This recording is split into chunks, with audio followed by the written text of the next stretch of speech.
언고한야하라미의 리소자쿠메츠분다이주시.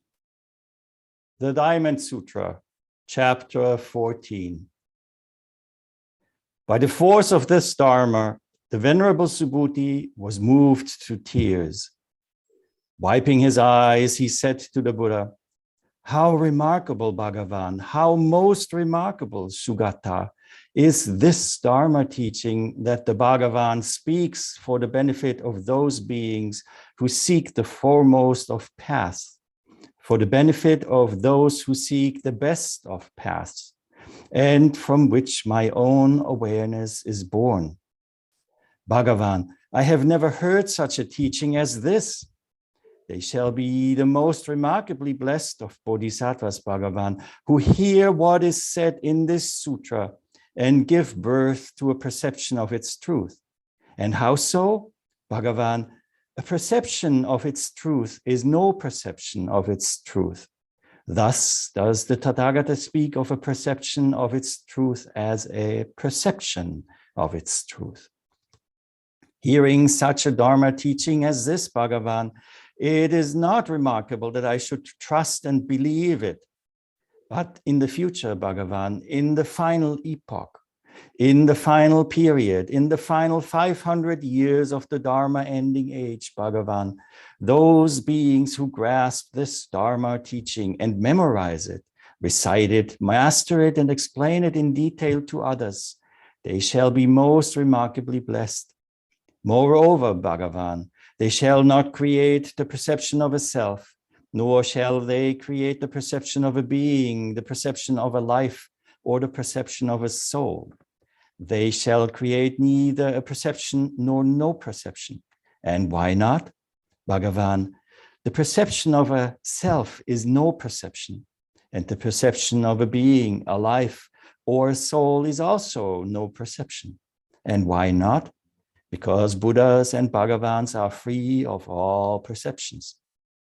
This having been said, the Buddha told the Venerable Subhuti, "So it is, Subhuti, so it is. Those beings shall be most remarkably blessed, Subhuti, who are not alarmed, not frightened, and not distressed by what is said in this sutra." And how so, Subhuti?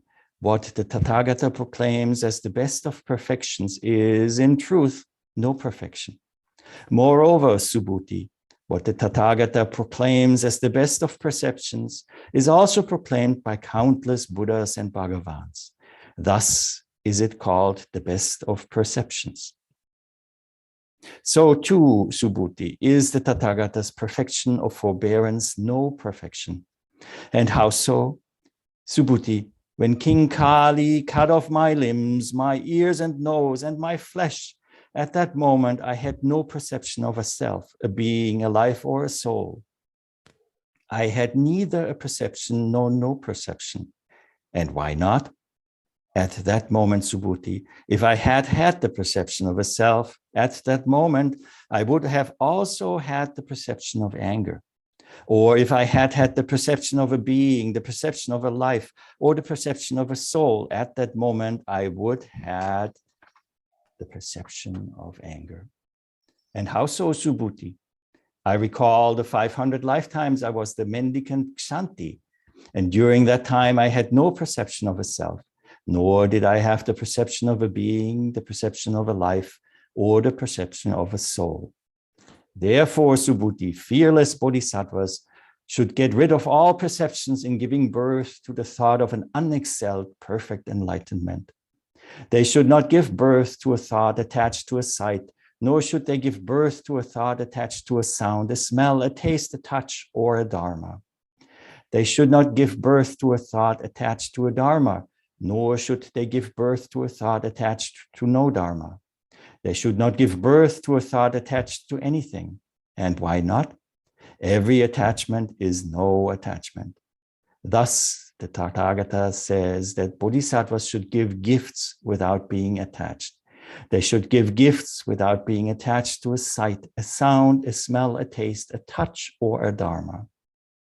Moreover, Subhuti, Bodhisattvas should practice charity in this manner for the benefit of all beings. And how so?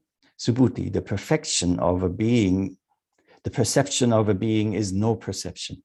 Likewise, all the beings of whom the Tathagata speaks are thus no beings. And how so? Subhuti, what the Tathagata says is real. What the Tathagata says is true and is as he says it is, and is not other than as he says it is. But the Tathagata says it's not false. Moreover, Subhuti, in the Dharma realized, taught, and reflected on by the Tathagata, there is nothing true and nothing false. Subhuti, imagine a person who enters a dark place and who can't see a thing. He is like a bodhisattva ruled by objects, like someone practicing charity ruled by objects. Now, Subhuti, imagine a person with eyesight at the end of the night, when the sun shines forth, who can see all manner of things. She is like a bodhisattva not ruled by objects, like someone practicing charity not ruled by objects. Furthermore, Subhuti, if a noble son or daughter should grasp this Dharma teaching and memorize it, recite it, master it, and explain it in detail to others, the Tathagata will know them, Subhuti, by means of his Buddha knowledge. And the Tathagata will see them, Subhuti, by means of his Buddha vision. The Tathagata will be aware of them, Subhuti, for all such beings produce and obtain an immeasurable, infinite body of merit.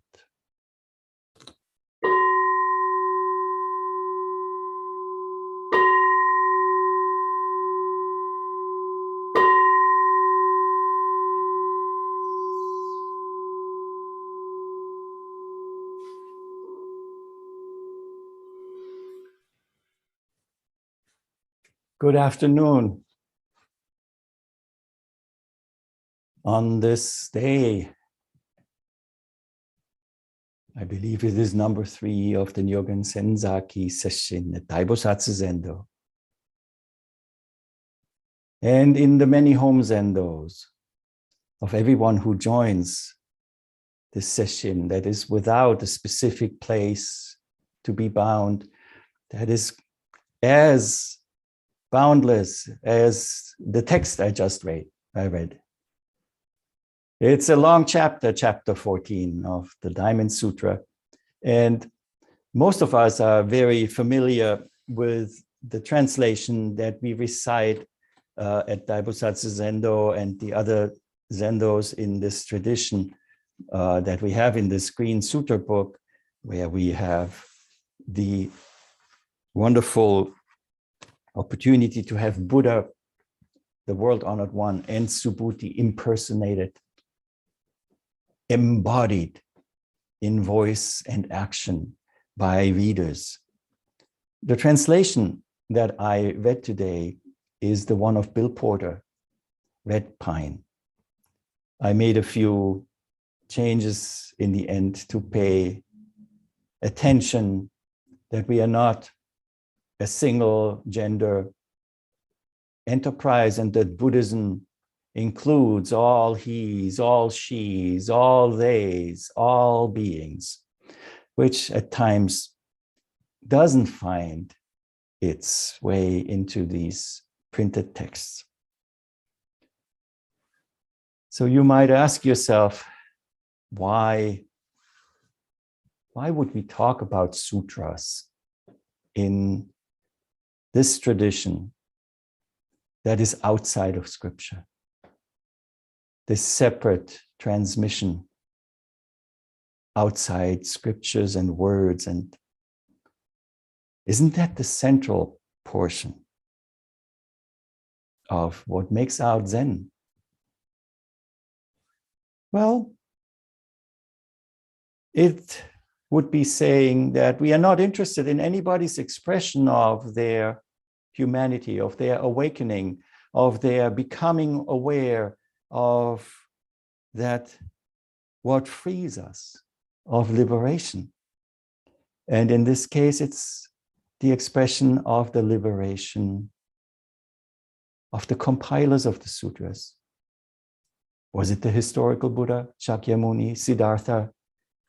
I don't know, but it doesn't matter because it is an expression of that person's or that group of persons' experience put in words. And we meet it as such. We meet it as a hint, one of those many, many different manifestations of truth that finds its expression under specific circumstances. So that's why we look at sutras. It's also interesting to look, I don't know if you have ever examined the character, the Chinese character for sutra, kyo, as it is pronounced in the Japanese language. You know, characters consist out of different parts sometimes. If it's not a simple character, you have different parts. One of them is the most important part, which is called the radical. It comes from radix, the root of the character. And for the character kyo, the root actually is the character that means thread. Thread, like a thread in a garment, or like the famous red thread that runs through history. The red thread of this intransmissible magic, secret, mystery of life and consciousness. So thread is the radical. The other two parts that we find on the right-hand side of the character, they are on the top, it says again, and on the bottom it has the ground, the earth. So this grounding us through the red thread, through the thread of expressions of awakened beings, of awakened fellow human beings, past, present, or maybe even future, is what Sutra in this character brings to an expression. But what about Toksan, for example? Yeah, what about Toksan? We all know Toksan, the Chinese master, was very indignant. He studied the Diamond Sutra very, very deeply and wrote a lot of commentary on the Diamond Sutra. He was indignant of the Zen tradition. How could anyone claim to have a transmission outside of these wonderful scriptures? And besides that, he had given commentaries himself, and his tongue was sharp. He decided to go to the south of China in order to exterminate. Let me show those people who claim to have this special transmission outside of scriptures. We all probably have heard the story on his way. He had to stop and he was hungry. He needed some kind of refreshment. And so at this place, going to Teisho, he talked to an old woman who sold snacks, refreshments, and the word for it is tenjin. The old woman said to him, "Venerable monk, what is that big bundle of books that you're carrying under your arm there?" And Toksan said, very proud, that she noticed, "These are notes and commentaries on the Diamond Sutra." The old woman very calmly said, you know, it is said in the sutra that the past mind is unattainable, the present mind is unattainable, and future mind is unattainable. Unattainable or cannot be grasped. Which mind, venerable monk, are you going to refresh? Light up is the real translation of the characters. So which of these minds, the present, the past, or the future mind, all of these minds that are ungraspable, which one will you use to be refreshed? And of course, Toksan, although he was a great scholar, was dumbfounded. He could not speak, he could not say anything, and took off. So what we know about Toksan, what happened after that, later he went to study with Zen teachers, of course, because he got more and more into the realization that what is written and the commentaries, that they are not as what he took them for in the beginning. And here, another very famous story, of course, is when Toksan and Ryutan came together and talked about it for a long time. It got late and later, and it was already night when Toksan was going to leave. He was going to leave. He opened the door and, oh, it is dark outside already. Ryutan picked up a candle and lit it. And he handed it to Toksan. Toksan was just about to take the candle when Ryutan just blew out the flame. At this, Toksan awakened. Later, after having received some praise from Ryutan in one of his talks, Toksan took his books out in front of the place where he studied. He took the notes and commentaries on the Diamond Sutra, held up a burning torch, set them on fire, and said, even though one masters various profound philosophies, it is like placing a single strand of hair in the great sky. Even if one gains all the essential knowledge in the world, it is like throwing a drop of water into a deep ravine. Taking up his notes and commentaries, he burned them all. He left with gratitude. So even though we have this, we can learn from Toksan's expression how to relate to the sutras. There's nothing wrong with a strand of hair held against this vast sky. Many of us still have hair.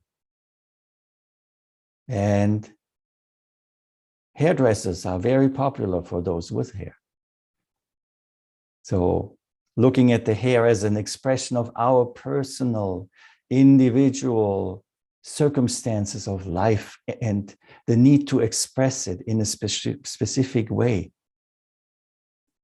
we can see that sutras have their places.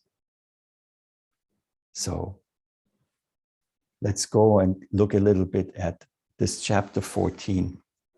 And we won't make it to the end of the chapter. That's okay. But when the time comes, we will stop. So don't fear.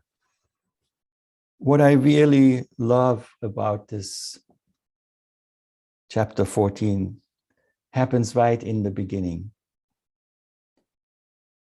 By the force of this dharma, the Venerable Subhuti was moved to tears.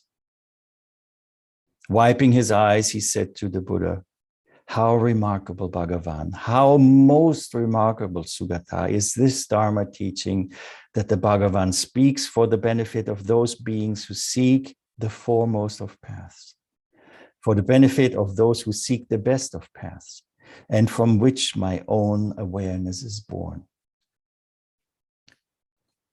I don't know if you have ever seen that frontispiece, the depiction of Shakyamuni Buddha sitting and talking to the assembly with Subhuti there, that is in the Donghua Caves manuscript, which is the oldest printed version of a book in the world. And let's see if that is See, there's the Buddha, and Subhuti sits there. He's an old person, really wrinkly, had his life for a long time. And listening to this, what does he do? He is moved to tears. We do not hear a lot about tears in the Zen tradition. Usually koans end with the person was awakened. I can't recall any koan that ends with, and the monk broke out in tears. But here, by the force of this Dharma, the Venerable Subhuti was moved to tears. And it reminds me of a very, very important lesson that we learn as we continue this path of the Bodhisattva as it is expressed in the Zen tradition. Zen is certainly a wisdom tradition. And in my own history, going back to when I was much younger, I felt attracted by it because of the wisdom, the clarity. There's nothing that clouds this clear, diamond clear, unadulterated wisdom. But over time, we learn that that wisdom that is removed from our human experience at times is not just enough. Think of Hakuine Kaku Zenji in his Zazen Wasan. How does it begin? Shujo honrai hotoke nari mizu to kori no gotoku nite mizu wo hanarete kori naku shujo no hoka ni hotoke nashi. Sentient beings are fundamentally Buddhas. It is like ice and water. Apart from water, no ice can exist. Outside sentient beings, where do we find the Buddhas? When we cultivate wisdom, we have to be very attentive. And it's a process of just maturation that helps us with this. We have to be very attentive that we don't build it up, wisdom, as this huge block of clear ice that is brilliant in the sunlight of the Dharma. It might even be a prism that breaks up that light into these wonderful colors of the rainbow. But it can be cold. It can be cold. It was attractive, I have to say, in the beginning as a young practitioner,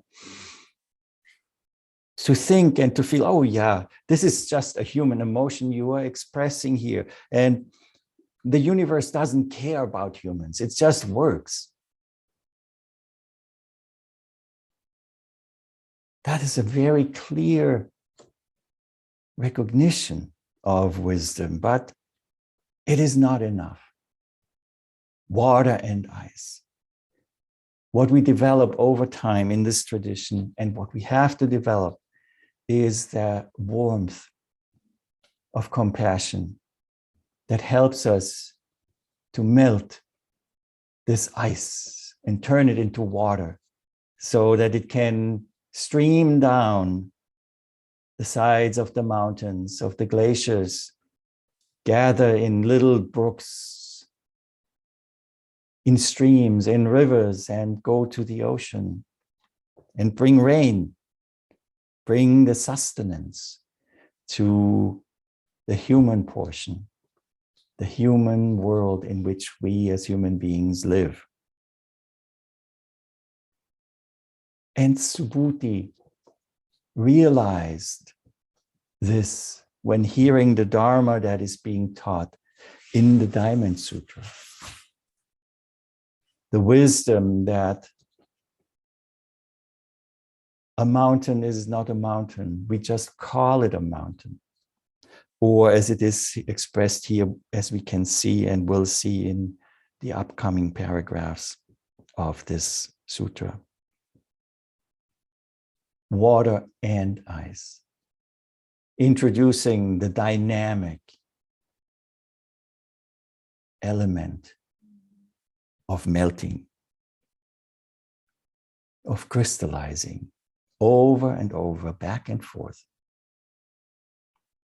It says also here in the first paragraph, and that can be almost dangerous to read that about the foremost of paths, for the benefit of those who seek the best of paths. We are very aware in these times that there are way too many groups who claim that their path is the only path. This is the foremost path. And we don't even have to go to groups. Have you caught yourself thinking or feeling, I know how to do it. My way is the best way. So if we take the sutra, the thread, as a rope that we follow, then there's really not too much of a path left. We just follow it. But if we take the path as the Chinese concept of Tao, of the path, of the unfolding of this activity of Dharma, then it takes on a completely different meaning. It's not the description of a path, but it is the activity of walking, following a vow, following an intention. The Shinjin-mei on believing in faith of Sosan Ganshi Zenji also speaks about that path.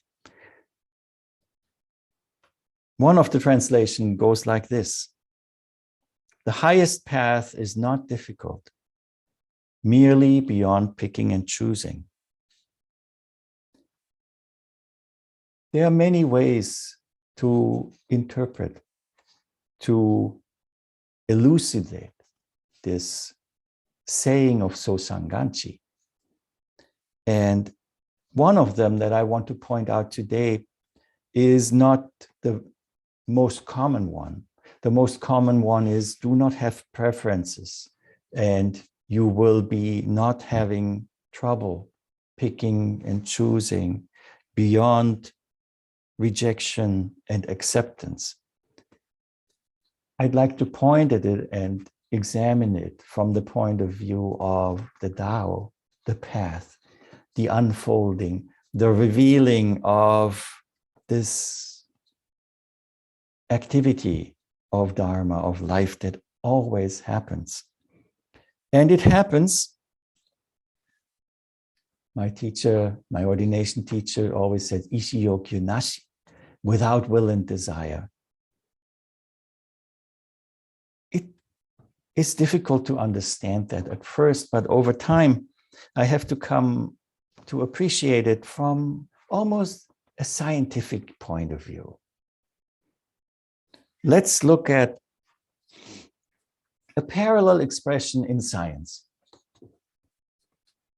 We all know about our famous physicist, I think it was Sir Isaac Newton, under the tree, seeing the apple drop. Gravity. Gravity. I believe everybody who is listening today is familiar with gravity. Yeah? Sometimes gravity interacts with us, or we interact with gravity in a way that we don't like, especially when we fall onto our face. but it is gravity that keeps us on the surface of this very planet, this world we live. We don't have any doubt that when we lift something and we let it drop, that it will drop. We are very familiar with it. We are so familiar with it that it took a long time in humanity before science began to describe it.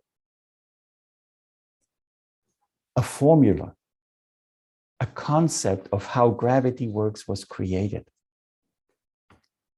In parallel to this sutra, we could call it the Gravity Sutra. The formula itself. Nobody would go and point at that formula and say, this is gravity.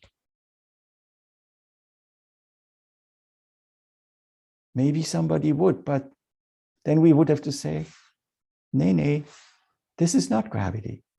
You know what gravity is?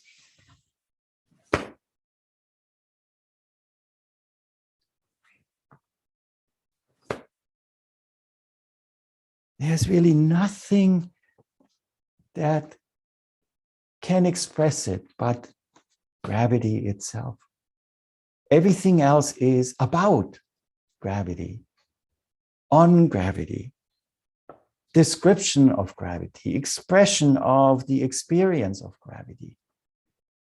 When you fall on your face and you get up again, then you can give an account of how gravity worked. But still, in the end, your account will not be gravity. So this path works without will and desire. It does not pick and choose. We are not falling on our faces because the universe has it out for us. Nor will something fall into our lap because we are being rewarded by the universe. It just works. Just works. It took me a long time, but in the end, I came to this very, very deep feeling of trust in it that comes with also the feeling of comfort. Not for, not against. Just thus. Just thus.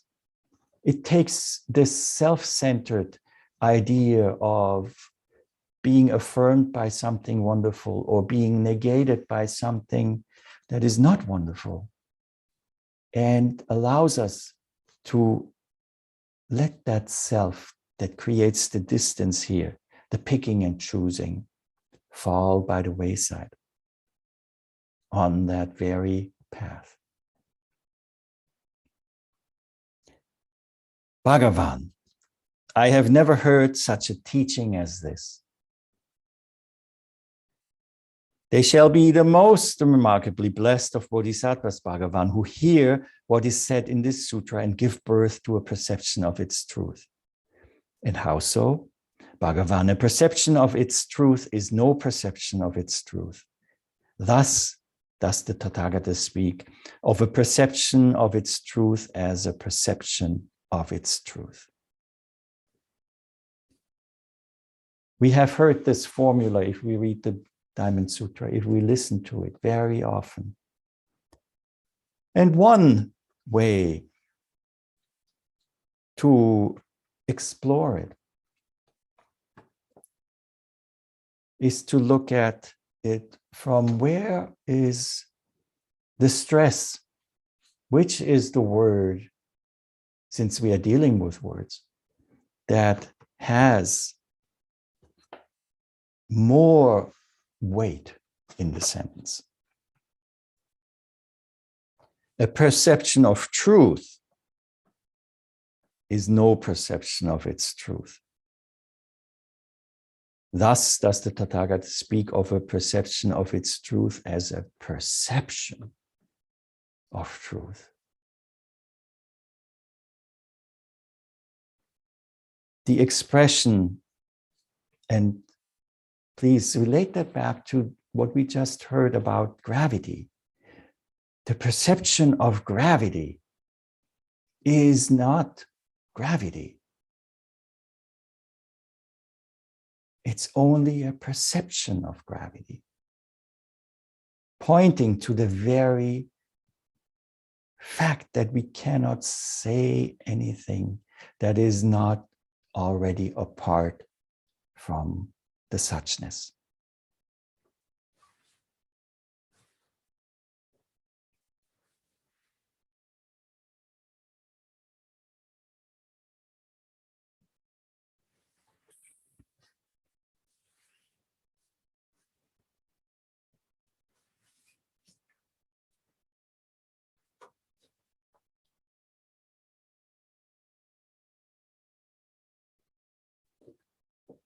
No self, muga, the expression of shunyata, of the no fixation, is the expression of this Diamond Sutra. And all the statements, this is not this, it is only called this, point to that shunyata. And let me just remind ourselves all here that shunyata is not emptiness as a substance or as yet another godlike absolute background on which all of this happens. Shunyata is an aspect of everything that happens. And it says that there is no inherent selfhood, no thingness, no, as it's said here then, with personality, soul, ego entity in it. A table is not a table. A teacup is not a teacup. It's an event. All the minerals in that teacup come from who knows where. They are put together and fired and glazed, and after having a human being form it into a shape that it can hold the tea. And we call it a teacup. And what the Diamond Sutra warns us about is, well, it's from the human point of view, of course, it is a teacup. But ultimately, it's just an event. Teacup is an idea. The event of this is indescribable. And it is fluid. Should I drop it and it breaks into pieces? From the human point of view, we could say, oh, it is broken. But from the point of view of the universe and the always changing nature of phenomena, it just has changed as an event. What has been broken since it fell is our idea. And it is broken by the fact that it does not align with what is.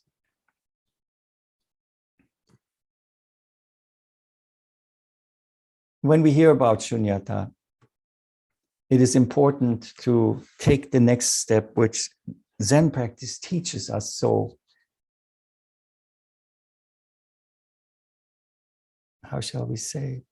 It teaches us in everything we can do in formal Zen practice, namely the shunyata of shunyata, the emptiness of emptiness, which again is just another pointer that do not attach to an idea of emptiness. The moment we think about, oh yes, this is not a teacup, it is really just an event. Emptiness is a concept. The true emptiness of emptiness, the shunyata of shunyata, can only be accessed in the same way that we interact with gravity.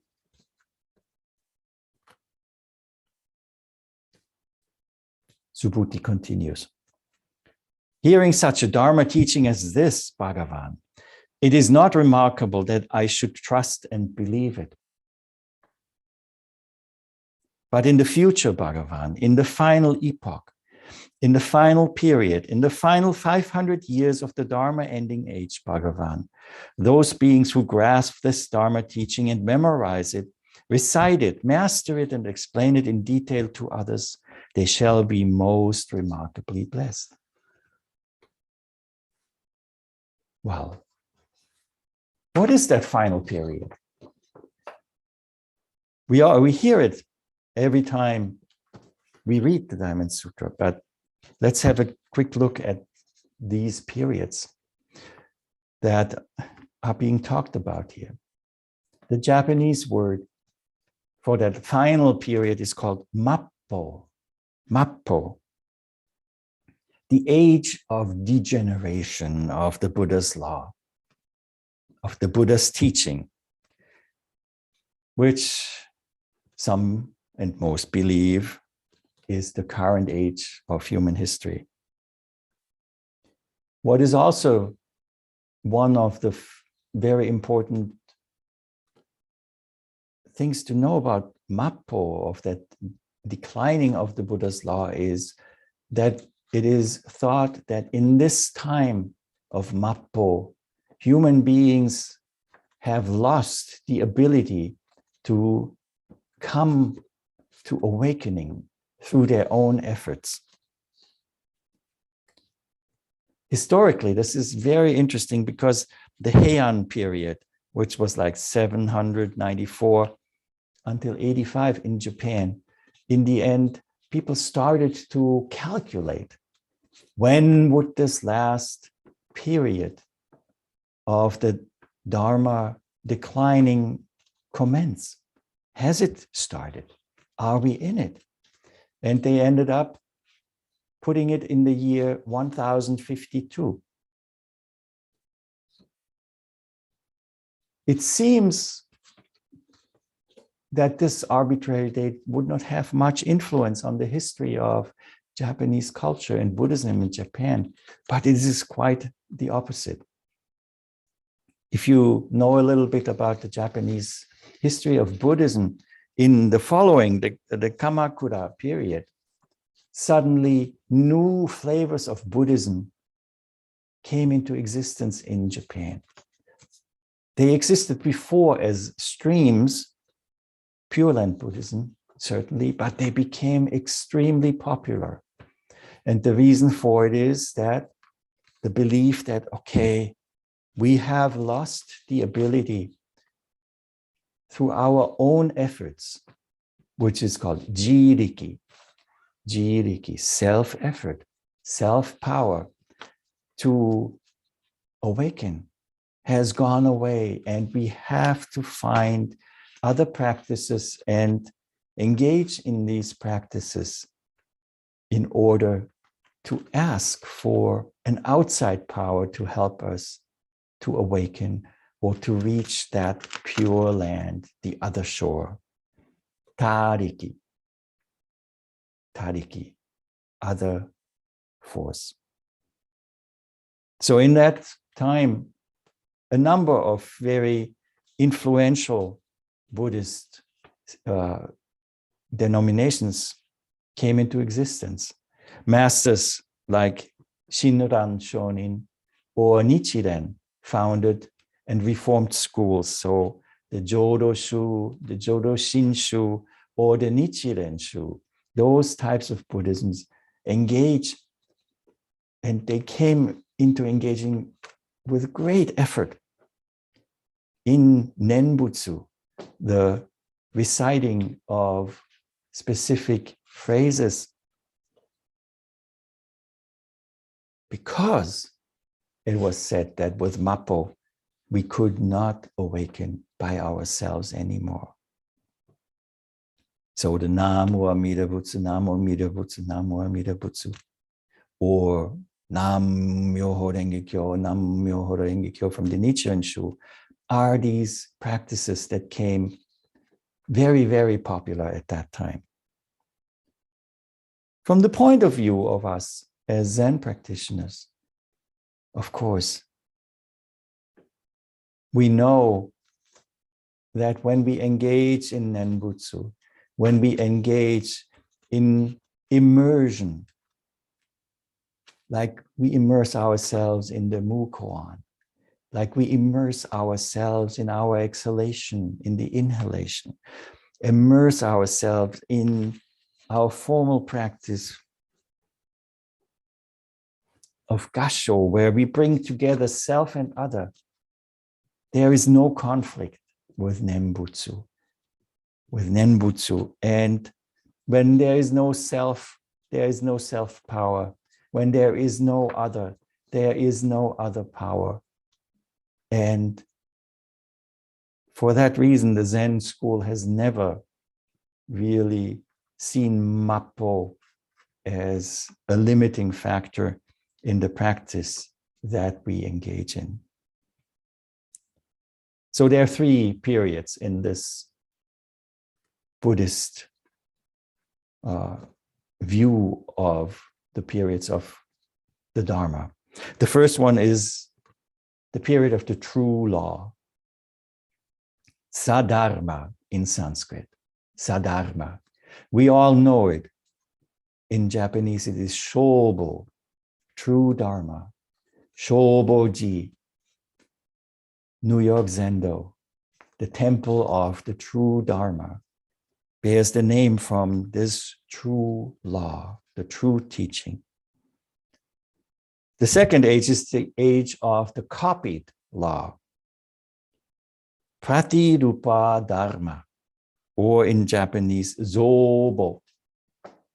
And the last one, which we just talked about, is this Mappo, the degeneration of the Buddha's teaching, Paschima Dharma in Sanskrit.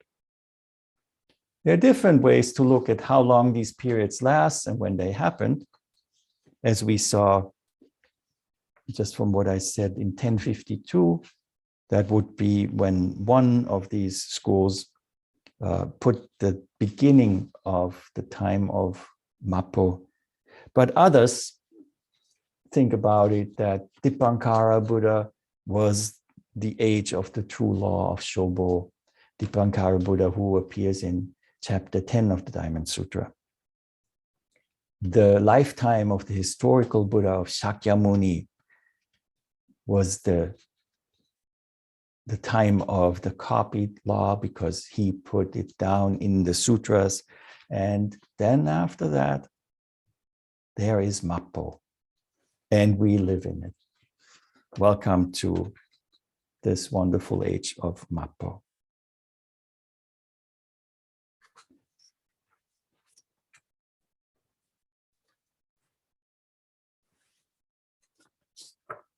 Subhuti goes on. Moreover, Bhagavan, they shall not create the perception of a self, nor shall they create the perception of a being, the perception of a life, or the perception of a soul. They shall create neither perception nor no perception. And why not?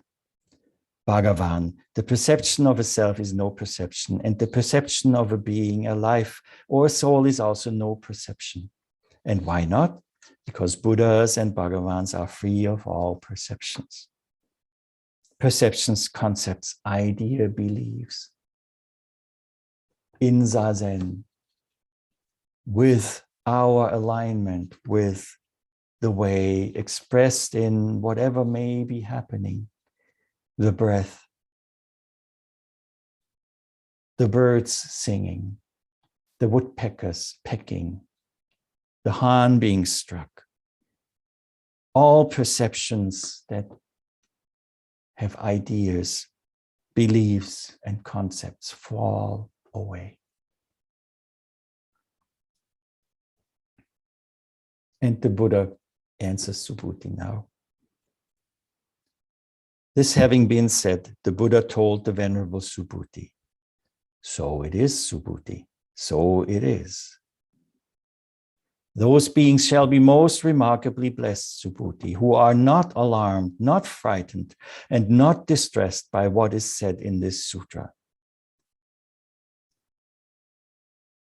Why would anyone be frightened by what it says in this sutra? Can you imagine anything that could be frightened? remember when we first came to this practice with the dread of sitting down and knowing that we are engaging in something that requires us to step beyond the discomfort and to not listen to that, what actually is frightened in its existence. This idea of who I am, the idea of I am not worthy, or whatever idea it is that we have about ourselves. These ideas are what create that kind of being alarmed and being frightened. It's important to know that, and it's important to make the appropriate relationship with that portion of ourselves that becomes alarmed. And again, not rejecting, not affirming, but just completely embracing. Completely embracing. These perfections that the Buddha talks about in the next paragraph, of course, are the 6 parameters that we all know about. Dana, generosity, sila, ethical or moral behavior, kshanti, forbearance or patience, virya, energetic dedication and application to the path, jhana, meditation, immersion, contemplation, and prajna, wisdom. The Buddha talks about forbearance in particular. So too, Subhuti, is the Tathagata's perfection of forbearance no perfection. And how so? Subhuti, when King Kali cut off my limbs, my ears and nose and my flesh, at that moment I had no perception of a self, a being, a life, or a soul. I had neither perception nor no perception. And why not? At that moment, Subhuti, if I had had the perception of a self at that moment, I would have also had the perception of anger. Or if I had had the perception of a being, the perception of a life, or the perception of a soul at that moment, I would have had the perception of anger. And how so? Subhuti, I recall the 500 lifetimes I was the mendicant Kshanti. And during that time, I had no perception of a self, nor did I have the perception of a being, the perception of a life, and the perception of a soul. So let's see what Kshanti really means.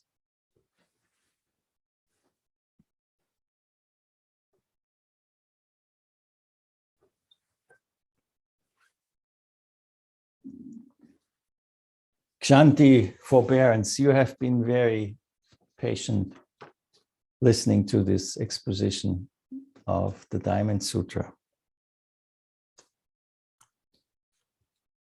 But what the Buddha tells us here, the Raja of Kalinga, that's how it is translated in our Green Sutra book. It's called here the King Kali, cutting off the limbs. And it's a very interesting thing that we will discover over time. What is being talked about here is actually how often we ourselves manifest that activity of the Raja of Kalinga with ourselves. How has that to do with forbearance and with patience? Forbearance and patience seem to be a temporal thing. But having sat on the cushion for many times, you probably have experienced that forbearance is not the waiting for something. We have experienced where waiting for something brings us. If the bell doesn't ring when we are in terrible pain, waiting for that bell makes it just so much harder. If that is forbearance, then, well, that doesn't sound like a perfection at all. That is quite imperfect. But if kshanti or forbearance means that we are actually waiting for nothing, that we are just meeting thusness, this tatata, shinyo, however you want to call it, without any space for any idea, for any judgment, for any preference, rejection, or whatever it may be, or any self,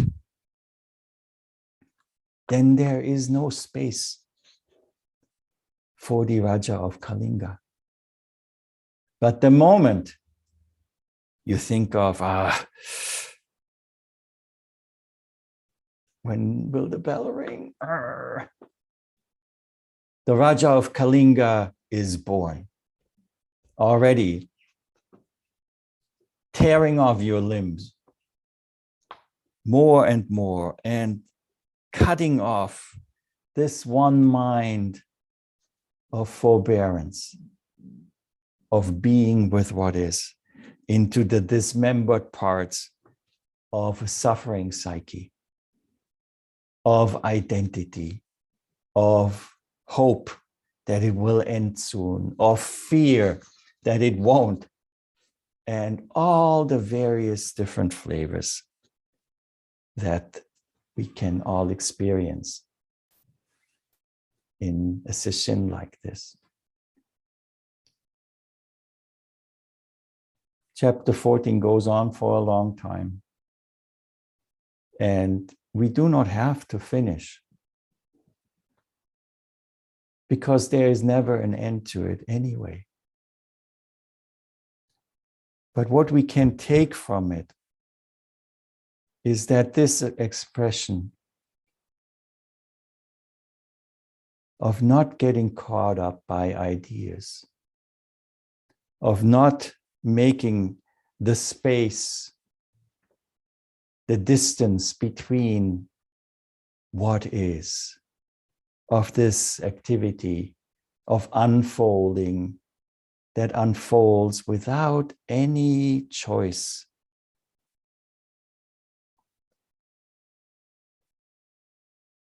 Then we don't even need to remember even 4 lines of this Diamond Sutra. I had to speak about this recently. That's why I wanted to come back to it today. And the interesting point at the end of the exposition, somebody asked, "Oh, which translation do you prefer?" And my answer was, there's only one translation I prefer, and that is the translation into embodiment. We all are embodying this Diamond Sutra whenever we step out of the confines of our cognition where it doesn't belong. When we step out of the confines of our emotional likes and dislikes. When we have the right vow and virya, the application to this practice, that are like bellows for that fire under this block of wisdom that is much easier to attain than the flame of compassion that melts it into the most delectable water for a world that is thirsty, for a world that is parched, for a world that depends on wisdom and compassion. Please take good care of yourselves.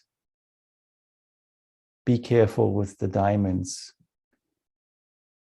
It's the diamond cutter. May it cut all that ails you into one, so that the Raja of Kalinga becomes an infrequent visitor.